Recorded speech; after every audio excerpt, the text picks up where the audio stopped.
संजय गांधी निराला योजनेचे पैसे मिळतात।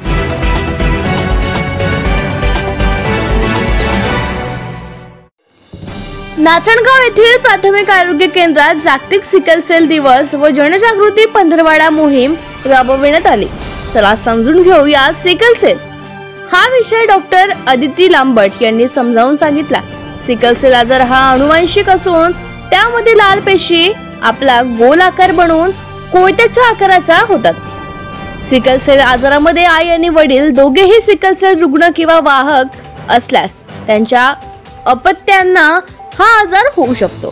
त्यामुळे समाजातील सिकल सेल वाहक रुग्ण व्यक्ती शोधून काढणे व त्यांनी आपसात विवाह टाळावा यासाठी समुपदेशन करणे हे या कार्यक्रमाचे मुख्य उद्दिष्ट आहे।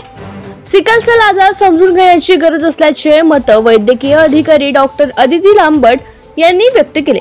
तर उपस्थित नागरिकांना आरोग्य सहाय्यक दिलीप पुटाणे यांनी सिकल सेल आजाराची लक्षणे सांगितले। हातपायावर सुजणे, असह्य वेदना, जंतू संसर्ग, पक्षघात आणि मानसिक त्रास ही या आजाराची लक्षणे आहेत। सभेला गावातील महिला व पुरुष मोठ्या संख्येने उपस्थित होते। कार्यक्रमाचे प्रास्ताविक प्रयोगशाळा तंत्रज्ञ व्यंकटेश डिंकोडा यांनी केले। गावागावात या मोहिमेची जनजागृती करण्याची शपथ आरोग्य सहायिका सिंधू रोकडे, स्वाती धोंगडे, संजय पिंपळकर, भारती जुनघरे, परिणिता जांभूळकर, नीलम नाईक, मदन हातगावकर, नेहल इंगोले, पंकज मेश्राम, प्रसाद माळवे, कोल्हरकर बोधिले आदी आरोग्य कर्मचाऱ्यांनी घेतली। तर संचालन साक्षी भावलकर व आभार प्रदर्शन रवींद्र भोगे यांनी मानले। सिकल सेल असेल त्याला संजय गांधी निराला योजनेचे पैसे मिळतात। पैसे मिळतात म्हणून झाला पाहिजे काय नाही, आपण निरोगी राहायला पाहिजे। आणि मग या ठिकाणी सिकल सेल म्हणजे काय हा आमच्या वैद्यकीय अधिकारी डॉक्टर अदिती लांबट ह्या तुम्हाला सांगितलं असताना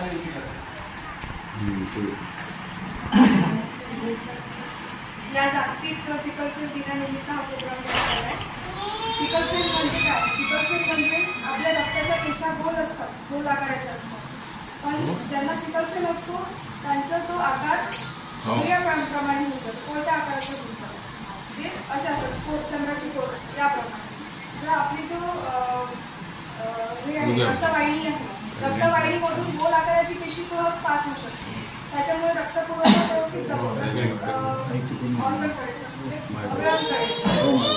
आणि जर ते कोणत्या आकाराचे असतात तर तिथे थांबतात, तिथे त्रास होत नाही समज, तर त्यामुळे तो आजार धोकादायक आहे आणि त्यामुळे प्रत्येक अवयवांना ऑक्सिजन पुरवठा होत नाही आणि त्याचे काही दुष्परिणाम आहेत। म्हणजे आता ज्यांना सिकल सेल आजार आहे त्यांना नेहमी कणकण वाटत असणे, त्यांच्या सांध्यांमध्ये दुखणं असणे किंवा कुठेही थोडंसं पाया वगैरे चाललं एकदम दम वाटणे असा त्रास त्यांना होऊ शकतो। त्यासाठी फक्त आपण त्यांना रक्तवाढीच्या गोळ्या